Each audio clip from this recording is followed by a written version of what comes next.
¿Qué tal, queridos hermanos? Sean nuevamente bienvenidos a su comunidad digital de Lección Divina. Quédense con nosotros porque hoy tenemos unas grandes enseñanzas y un gran testimonio que ha dado la vuelta al mundo. Estamos con nuestro hermano Marino Restrepo desde Colombia. Bienvenido, hermano. Muchas gracias, me alegra mucho estar con ustedes y compartir este momento. Muchas gracias a ti. Nos ponemos en la presencia del Señor con un Padre nuestro. ¿Te parece, hermano? Me parece muy bien. Muy bien. Padre nuestro que estás en el cielo, santificado sea tu nombre. Venga a nosotros tu reino, hágase tu voluntad en la tierra como en el cielo. Danos hoy Danos nuestro pan de cada nuestro pan día. de cada día, perdona nuestras ofensas, como también nosotros perdonamos a los que nos ofenden, y no nos dejes caer en la tentación, líbranos del mal. Amén. Muchas gracias, hermano.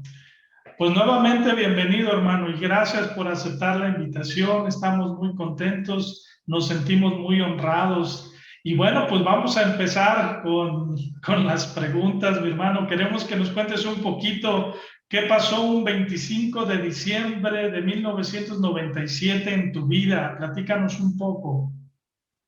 Bueno, lo que sucedió tomaría mucho tiempo contárselos, pero les voy a decir en este corto espacio que tenemos que en esa Navidad eh, yo fui secuestrado por las guerrillas de la FARC aquí en Colombia y llevado a la selva como prisionero. Me secuestraron por dinero, ¿no? Por una recompensa. Y los primeros 15 días de los 6 meses que estuve secuestrado, los pasé en una cueva, amarrado y encapuchado, en una cueva llena de murciélagos y toda clase de alimañas de la selva, porque era un sitio en la selva. Estaban esperando a otro grupo de guerrilleros que viniese a recogerme, porque me iban a internar más adentro de la selva, donde nadie me encontrara. Pero como el ejército comenzó a buscarme, se les complicó el llegar y estuve 15 días ahí, que no esperaban que estuviera esos 15 días con los 4 guerrilleros que me habían llevado.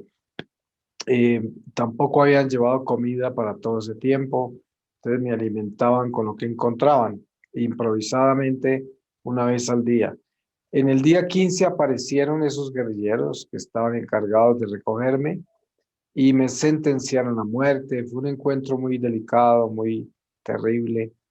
Y esa noche me dejaron todavía en la cueva hasta el otro día, pero esa noche es la noche en que tengo una experiencia mística con Dios que cambió mi vida radicalmente. Yo nunca volví a ser la misma persona después de esa noche, porque después de que estos guerrilleros me sentenciaron a muerte y me pidieron una suma de dinero inmensa y amenazaron toda mi familia si no se las daba.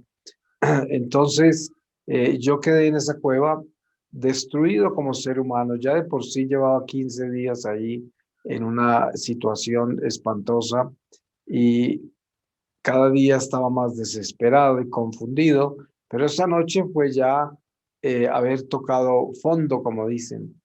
Y estando en ese estado tan lamentable, de pronto entré en lo que podemos llamar o se conoce como un éxtasis, porque a pesar de estar despierto y consciente en la cueva, entré como a un estado sobrenatural, porque comencé a verme a los 3 años de edad en el patio interior de la casa donde yo nací en mi pueblo. Y no era como viendo un video, no, sino que yo estaba ahí a los 3 años, solo que estaba con mi conciencia de 47 años que tenía esa noche, lo cual lo hacía muy misterioso, muy complicado.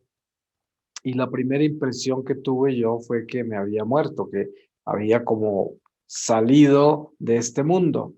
Y continué viendo toda mi vida. Esta parte la llamo yo una iluminación de mi conciencia, porque viví prácticamente toda mi vida, como les dije, tenía 47 años y llevaba 33 años alejado de Dios, de la iglesia, porque yo nací aquí en una familia católica pero a los 14 años me fui de la iglesia. En los años 60 era eso, el hipismo y todos esos movimientos que habían, pues yo fui muy influenciado por eso. Y luego me fui a Alemania a estudiar, después me fui a California a trabajar como actor y músico y seguí viviendo ese mundo. Entonces esa Navidad pues era un encuentro con el pecado que había vivido tantos años, con la verdad, porque el Señor se me manifestó y conocí todas las verdades que me habían revelado ya en la iglesia cuando era niño y volvieron a aparecer todas con una claridad increíble.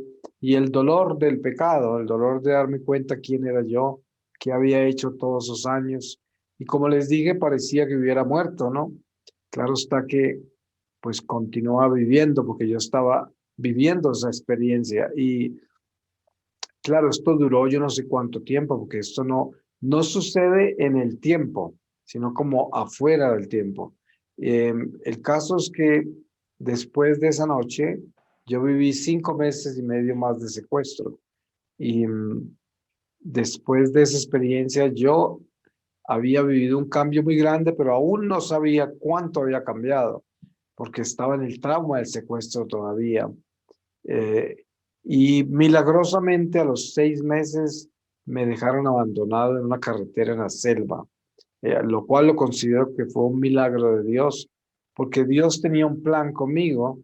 El plan que tenían los guerrilleros era matarme, pero obviamente Dios tenía otro plan. Y después, inmediatamente tuve la oportunidad, me fui a confesar, regresé a California, viví como 2 años. eh, en silencio, nunca le conté a nadie nada de mi experiencia mística, ni yo mismo me la podía explicar. Y empecé a regresar a la iglesia, a aprender toda la iglesia de nuevo. eh, y a los 2 años vine a Colombia de visita en una Semana Santa y tuve otra experiencia con el Señor en una iglesia aquí en Bogotá, en misa de 12 del domingo de Ramos. Y ahí el Señor se me manifestó y vi con claridad lo que Él quería de mí y dejé mi carrera artística y fundé una misión aquí en Colombia que se llama Peregrinos del Amor con la Arquidiócesis de Bogotá. Y esto hace 21 años, ya vamos a cumplir 22. Y desde entonces comencé a viajar por el mundo y el Señor me ha llevado, Él mismo me mostró que yo había nacido para esta misión y he estado haciendo esto por todos estos años. La cuenta que tenemos es más o menos como 120 países visitados en todos los continentes y constantemente hacemos eso, con la excepción de ahora que llevamos más de un año de pandemia y no hemos podido viajar.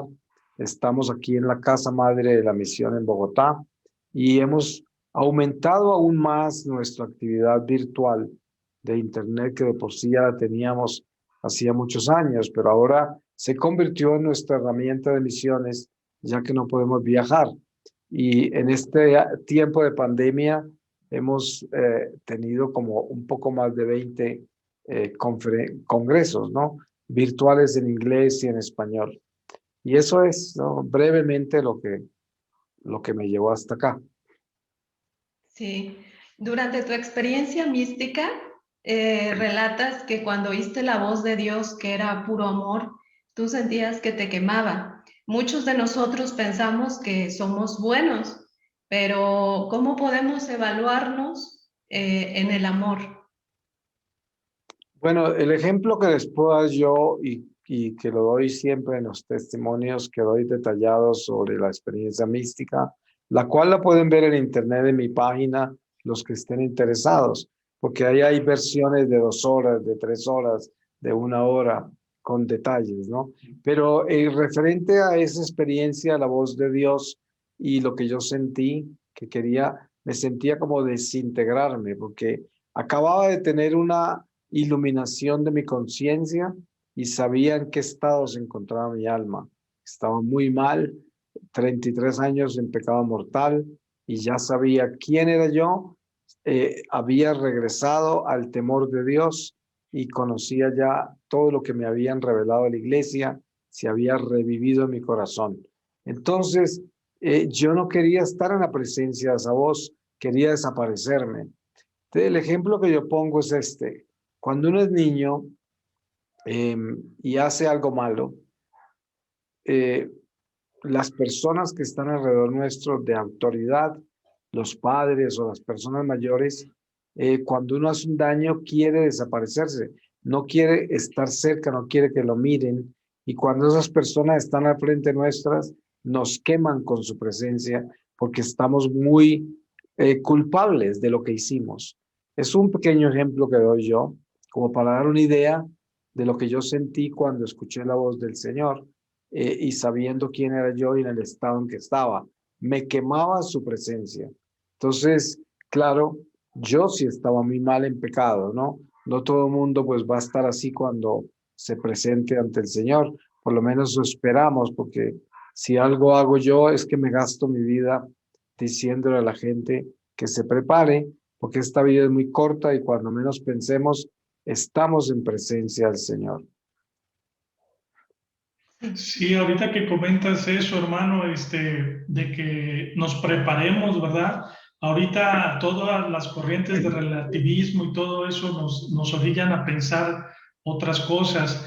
Platícanos un poquito desde tu punto de vista sobre la diosificación del hombre. Bueno, esto obviamente que lo podemos tomar desde el pecado original, porque la invitación que le hace Satanás a Eva, en principio, es, o por decir así, la tentación. Es que le dice, si comes de esa fruta, seréis como Dios. Entonces, al comer ella, pues se va a diosificarse. Y eso es lo que hacen Adán y Eva, se diosifican, porque comen esa fruta aspirando a ser como Dios. Por eso la palabra después dice, saquémoslos de acá para que no coman de este árbol, del árbol de la vida que estaba al lado, ¿no? Entonces, la vida nuestra a partir del pecado original es una vida naufragada en el amor propio. Naufragada, miren ustedes, ven el ejemplo desde el principio del Génesis, el ejemplo de Caín y Abel. Abel amaba a Dios y tenía temor de Dios y todo lo que hacía se lo ofrecía a Dios. Caín odiaba a Abel porque Abel era para él una amenaza a su soberbia, desobediencia, avaricia, todo, y lo mata por celos, por envidia, por todo. Y ahí nos damos cuenta lo que es el amor propio y lo que es el temor de Dios en esos dos hermanos. Y la historia continúa y llegamos a toda la depravación de la humanidad y el diluvio y lo que pasa después del diluvio en la oportunidad que Dios le da a la humanidad de nuevo por medio de esta familia de Noé. Y recorremos el mundo así y encontramos el pueblo de Dios en Egipto. Sabemos que inicialmente los judíos llegaron a Egipto como invitados, porque José, que es el que salva a los otros patriarcas, a sus hermanos y a su padre Jacob de esa hambruna, era un hombre honorable para el faraón. Y llegan invitados, pero más adelante, mucho tiempo después, como se multiplicaron tanto los judíos y eran tan talentosos, el otro faraón ya no les hizo ninguna venía a eso, sino que los esclavizó. Pero entonces ese pueblo se contaminó con el paganismo egipcio y se llenó de sí mismo. Y por eso cuando salen en el Éxodo hacia la tierra prometida con Moisés, lo que trabaja Dios en el desierto es enseñándoles a dejar la idolatría. Ustedes saben que ahí aparece el becerro de oro y aparece la tentación de ellos querer regresar a Egipto, toda esa contaminación que tenían de la idolatría. Y todo ese desierto lo recorren, miles se murieron por pecado, unos pocos pasaron el río hacia la tierra prometida, pero el hombre sigue luchando con esa diosificación, que es un pecado que llevamos Cada uno de nosotros nace con eso. Entonces nos encontramos con la civilización de hoy. La civilización de hoy, que no es más que otro ciclo de la humanidad, dentro de la economía de la salvación, que va navegando hacia el regreso de Jesús, eh, nos enseña algo muy claro, que es la humanidad siempre está aprendiendo la misma lección, sin importar en qué siglo estamos. Estamos aprendiendo la misma lección y cometiendo los mismos errores y cayendo en las mismas trampas. Y también estamos logrando la santificación si entendemos lo que Dios quiere de nosotros. Todo esto ocurre, pero el amor propio, lo que es la diosificación del hombre, es una segunda naturaleza que llevamos. Por ejemplo, hoy en nuestra civilización, la que nos toca a nosotros vivir, tenemos en los años 60, como yo les conté, yo caí en toda la influencia de los hippies y la revolución de los sexos y todo lo que hubo en esa época, pero entre esas estaba lo que era el orientalismo. En los 60 hubo una invasión de los gurús de India, del hinduismo y del budismo, del taoísmo, sintoísmo, zoroastroísmo. Fue una invasión muy grande que trajo al cristianismo la influencia del paganismo, y vino todo esto del hinduismo que se llama, de las filosofías orientales, que se llama la realización personal. De ahí nacen las psicologías modernas de Occidente con el autoestima, el control mental. Todo esto viene del orientalismo, de la diosificación del hombre, y no se enseña la ciencia hoy. La ciencia moderna, la psicología moderna, le enseña al hombre que el hombre debe construirse a sí mismo y por sí mismo puede alcanzar toda meta que se fije. Y este es continuando esa diosificación del hombre. Entonces, la iglesia ya en lo teológico, nuestra doctrina nos enseña, y a través de los padres del desierto, todos los doctores de la iglesia, los místicos de todos los tiempos en el cristianismo, nos enseña que nosotros no buscamos la realización personal, sino que buscamos es morir a sí mismo. Nosotros lo que hacemos es buscar a Cristo vivo en nosotros, no buscarnos a nosotros mismos. Y entonces, como nos damos cuenta, la diosificación del hombre es algo innato en nosotros por el pecado original, y a eso tenemos que morir. Es como luchar con una serpiente brava que está en nuestra sangre. Es una lucha, pero con Cristo se ha hecho posible, porque Él precisamente ha derrotado a esa serpiente en la cruz. Lo que necesitamos es unirnos a esa cruz para poder vencer esa serpiente que llevamos.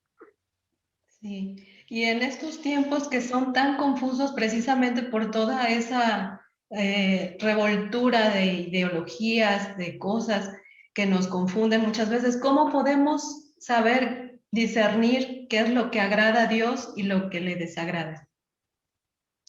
Bueno, yo pienso que tenemos que partir de algo que es fundamental, y es de que Dios nos ha revelado por medio de Moisés la ley, los 10 mandamientos. No hay forma de uno obviar absolutamente nada de la ley, porque Jesús mismo dijo, vine a darle cumplimiento a la ley.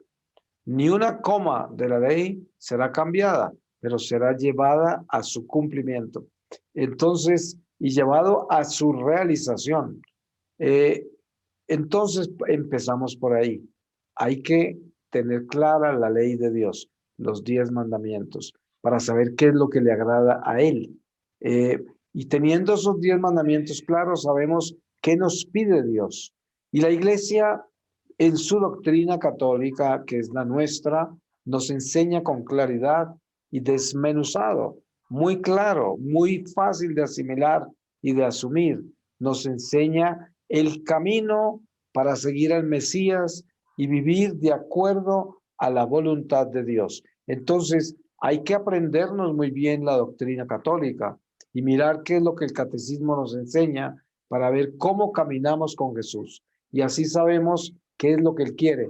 En los evangelios está muy claro lo que Él pide. Él pide que nosotros seamos santos, así como Él es santo. Él dice, así como mi Padre es santo y perfecto, ustedes deben ser santos y perfectos. Obviamente que solos no podemos lograrlo, por eso Él viene y nos invita a que nos unamos a Él y con Él nos completamos, porque eso es lo que es la redención, completarnos lo que tenemos mal, que es la muerte en nosotros. Entonces, pues eso es lo que Dios quiere, que nosotros sigamos a su Hijo, porque para eso nos lo mandó, y que sigamos su ley, sus mandamientos. Por eso San Juan dice, si usted dice que cree en Dios y que ama a Dios, pero no cumple sus mandamientos, usted es un mentiroso. Entonces hay que tener eso claro de que primero, fundamentalmente son los mandamientos. Segundo, Jesús como camino, seguir lo que Él nos enseñó. Y de esa forma hacemos lo que Dios quiere. Muy bien, hermano, muy interesante esto que nos compartes y siguiendo esta línea de escuchar y de seguir los lineamientos de los 10 mandamientos, también se filtra mucho en la Iglesia Católica los pensamientos positivos contra la actitud positiva. ¿Cuál sería la diferencia? Bueno, lo que pasa es que una cosa es ser una persona optimista y tener esperanza en Dios, porque se tiene fe y porque se confía en Dios, de que Dios camina con nuestra historia, Dios camina con nuestro día a día, siempre y cuando nosotros le obedezcamos, porque estamos partiendo de la ley, ¿no? De seguir los mandamientos y partiendo del camino, que es caminar con lo que Jesús nos enseñó. Entonces, si hacemos eso, estamos haciendo perfectamente esa realidad de caminar con Dios, ¿no? De hacer eso. Entonces, la actitud positiva es simplemente para el cristiano el tener esperanza y tener esa esperanza viva de que si estamos con Dios, tenemos a nuestro favor la protección de Él y que a pesar de que las cosas no nos salgan como esperamos que salgan y que algunas veces seremos probados y tendremos muchas dificultades, no perderemos esa actitud de confiar en Dios y de tener esperanza. Otra cosa es que no se puede confundir con esta, que es nuestra fe, es el pensamiento positivo que predican las técnicas de control mental, que es una fijación mental hacia metas determinadas, deseos, proyectos determinados que uno tenga y positivamente los localiza en un territorio de alcance para uno lograrlo, donde no está Dios invitado, donde nada que ver con Dios, sino conmigo y con la capacidad mental que tengo yo de autosugestionarme positivamente para que las cosas se den como yo quiero. Son dos cosas muy diferentes. Una es con Dios, la otra es sin Dios. Sí. ¿Usted qué piensa acerca de por qué la gente no quiere escuchar ya ni del pecado, ni de la muerte, ni del juicio, ni del infierno? Bueno, yo pienso que no podríamos generalizarlo, ¿no? Hay mucha gente tibia y mucha gente católica mundanizada que le rinden culto al mundo material y a sus deseos, a sus placeres, a sus metas materiales, son del mundo temporal. No tienen su corazón puesto en la eternidad ni en la trascendencia de esta vida a la otra, y la iglesia la tienen simplemente como un lugar para escampar cuando hay problemas o cuando simplemente se vive una cultura religiosa, pero no porque estén practicando la fe de ninguna manera. Entonces, yo pienso que esos tibios y esa gente mediocre, lo último que quiere escuchar es del infierno, del pecado, de la confesión, de arrepentirse, de perdonar. Eso no lo quieren escuchar, porque la tibieza no permite esas cosas, porque es el tipo de gente que va el domingo a misa, si es que va, y cuando sale de la misa se va al mundo y ya no está en el espíritu en que estaba en la iglesia, sino que entra en el espíritu del mundo. Son gente mundanizada y así hay muchos sacerdotes, obispos, cardenales, laicos muy famosos y comprometidos, pero que son mundanos y están detrás del dinero, la fama, y esos no quieren hablar de esas cosas, ni les interesa, ¿no? Es más, muchos de ellos niegan la existencia del infierno. Sí, sí es cierto, se mezclan muchas corrientes inclusive en la misma Iglesia Católica.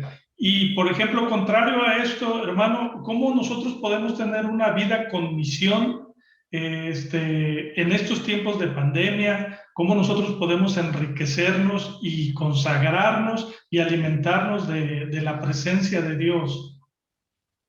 Bueno, yo pienso que la pandemia para el católico que es un católico consciente de su fe y de su responsabilidad por la misión para la que Dios lo creó, que es el envío que recibimos de la iglesia con la confirmación.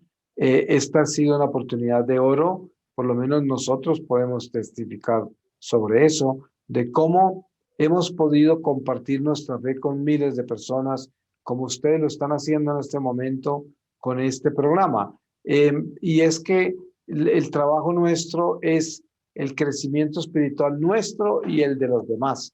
Y cuando nosotros contribuimos a eso, estamos haciendo exactamente lo que Dios nos mandó a hacer, que es asegurarnos de que no perdamos ninguna oportunidad de llevarle a Dios a la gente, pero sobre todo con nuestro testimonio personal, o sea, con una conversión sincera, porque no podemos dar escándalo si vamos a atrevernos a hablar de Dios, a llevar este mensaje de las buenas nuevas de Jesucristo a la gente. Más vale que estemos viviendo también nosotros esa fe tal como la predicamos, y ese es nuestro trabajo. Lo podemos hacer. Ahorita está todo servido en bandeja de plata porque tenemos todas estas redes sociales y podemos hablar con tanta gente simplemente proyectándonos desde donde estamos. Es una maravilla, ¿no? Si lo hacemos bien, porque así como el diablo usa estos medios, pues Dios también los usa. Y nosotros debemos ser esos instrumentos de Dios que se prestan para que el Espíritu Santo nos lleve, nos inspire y nos lleve a esa creatividad, ¿no? De cómo llevar la palabra constantemente. Sí. En un sentido práctico, ¿cuál sería el día a día de una persona que quiere convertirse al Señor, que quiere seguirlo? Bueno, se toman varias etapas y también varios pasos. Primero, los primeros pasos es que estamos hablando de gente bautizada y de católicos, ¿no? Porque pues no podríamos generalizar esto. Pero estamos hablando del pueblo de Dios, en la iglesia católica, una persona bautizada con todos los sacramentos. Entonces yo diría, hay algo muy importante que hacer, y es que si uno se va a concientizar bien de quién es como cristiano, lo primero que tiene que hacer es darle el sí al Señor, que quiere decir, yo tengo que hacer un alto en el camino y pensar muy bien quién soy yo, para qué me creó Dios y cuál es mi misión. Si tengo eso claro, ya sé que soy un católico, que soy pueblo de Dios, pertenezco a una milicia, fui enlistado en el ejército de Dios y por lo tanto tengo una misión que es llevar el mensaje de Dios a la gente con mi transformación de corazón. Entonces tengo que tomar esa decisión. Voy a hacer eso. Le pido al Señor que me convierta en eso. Me abro el corazón para santificarme y buscar todos los días de mi vida desde que me levante. Primero, abrir los ojos, darle gracias a Dios por el don de la vida, por todo lo que recibo, incluso por las pruebas, incluso por las dificultades, por la enfermedad, por la escasez o por la abundancia, glorificarlo, por la salud, glorificarlo, por todo, estar en contacto con esa realidad y entrar en oración. La vida de oración es muy importante, ese diálogo directo con Dios, en el que yo sé que Dios está ahí y me escucha, que eso es demasiado importante, tener eso claro, de que no le estoy hablando al aire, de que Dios no está por allá en una nube de que quién sabe si está, quién sabe si me oye, sino que yo sé que Él está ahí y que me está escuchando, porque Él es omnipresente y así nos enseña nuestra fe católica, por un lado. Por otro lado, hay que vivir una vida sacramental, una confesión frecuente, una comunión lo más frecuente posible. Obviamente que en la pandemia se han dificultado todos estos sacramentos, pero pues ya tendremos la oportunidad de renovar todo eso. Y luego, las obras. Nosotros tenemos que estar siempre pendientes de ser personas de amor incondicional, de servicio, de un espíritu de servicio, el darnos incondicionalmente, ayudar a todo el que podemos, de glorificar a Dios con las buenas obras.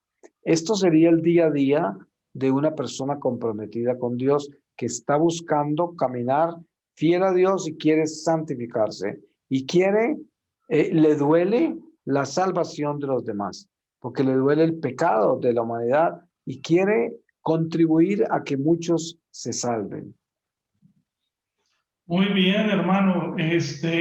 Ahorita me llamaba mucho la atención de lo que nos decías de que el católico también experimenta dificultades, también experimenta problemas y que de repente entra en duda de si Dios está ahí, de si Dios escucha. Para todos nosotros, ¿cuál sería el sentido de nuestras vidas en el caminar con Jesús?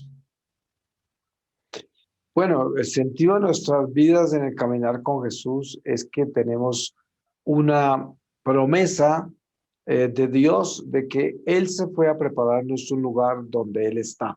Entonces, el sentido de nuestra vida es la meta señalada por el Mesías, que Él nos ha prometido vida eterna. La Virgen de Lourdes le dice a Santa Bernardita la vidente que no le promete felicidad en este mundo, sino en el otro, en el cielo. Y esto es lo que Jesús nos prometió a nosotros. Entonces es importante que el sentido del cristiano con Jesús es entender que la felicidad no es para este mundo, que Él nos está prometiendo algo que es venidero, que va a venir. Como dice San Pablo, si hablamos de una esperanza, es algo que no ha llegado todavía, sino que va a llegar. Y de esa esperanza vivimos. Jesús le dice a Poncio Pilato, le dice, mi reino no es de este mundo. Si fuera de este mundo, los ángeles me rescatarían. Y eso hay que tenerlo claro. Entonces, el sentido de la vida en Jesús es la trascendencia a la vida eterna, que Él nos prometió la vida eterna. Muchísimas gracias, hermano. Pues el tiempo se acaba y se pasa rapidísimo. No sé si tú nos quieras compartir algo que se nos haya escapado, algún mensaje que quieras dar a través de este medio, hermano. Bueno, pues yo pienso que el mensaje más importante, ya que estamos aquí en comunidad, en nuestra fe, somos todos viajeros en la misma barca de Jesús, en este gran barco que va hacia el puerto seguro. Y yo diría, no hay nada más importante que entender que nosotros debemos todo el tiempo tener claro que Jesús es el Señor y darle el señorío en todo lo que hacemos. Y no olvidarnos. Yo siempre, todo el día, estoy acordándome de Jesús. Siempre es muy importante acordarse de Él, tenerlo presente, no perderlo de vista, para que nada nos distraiga, para que no tengamos otro enfoque. Entonces, eso es. Pero lo otro, para terminar, que yo les invito a hacer, y que es algo que a mí me ha dado mucho beneficio, es hay que decidir la santidad. Hay que pedirle al Señor que nos dé la fuerza para lograr ser santos y estar seguros que eso es todo lo que queremos. No ser millonarios, ni famosos, ni nada, sino santos. Eso es lo que queremos.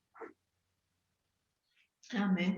Amén, hermano. Pues muchísimas gracias. Te volvemos a agradecer este tiempo, tu gran misión, tu disponibilidad, mi hermano, y sobre todo también tu gran testimonio. Te lo agradecemos mucho y esperemos, como siempre le decimos a nuestros invitados, que no sea ni la primera ni la última vez que estés con nosotros. Amén. Que Dios los bendiga. Mucho gusto en conocerlos. Y saludo a toda la audiencia que ustedes tienen. Y muy unidos todos en oración. Dios los bendiga. Amén. Dios los bendiga. Terminamos con un Dios te salve, mi hermano. ¿Cómo no? Adelante. Dios te salve María, llena eres de gracia, el Señor es contigo. Bendita eres entre todas las mujeres y bendito es el fruto de tu vientre Jesús. Santa María, Madre de Dios, ruega por nosotros pecadores, ahora y en la hora de nuestra muerte. Amén. Amén. Ave María Purísima, sin pecado concebida. Amén. Amén. Amén. Muchas gracias, Dios. hermano. Dios los Gracias. bendiga y un abrazo en Jesús. Amén, lo mismo, gracias.